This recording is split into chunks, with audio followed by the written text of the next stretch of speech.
Everyone welcome to my mini blog. ఇన్ని పనులు ఉంటే ఇంట్లో ఆల్టరేషన్ వర్క్ ఒకవైపు జరుగుతూ ఉంది. నాకెందుకో స్వీట్గా ఏదైనా తినాలి అనిపించింది.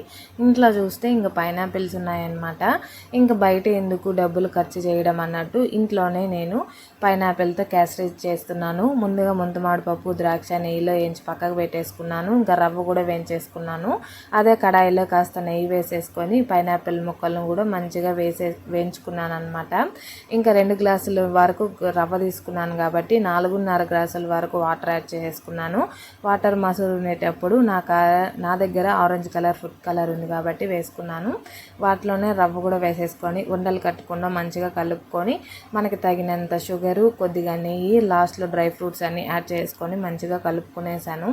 ఎంతో టేస్టీగా అమ్మిగా కుదిరింది రవ్వ కేసరి అయితే. నేను ఫస్ట్ టైం చేస్తున్నాను అనమాట పైనాపిల్తో. ఈ వీడియో చూసి కనుక నచ్చితే please like, share, subscribe to my channel.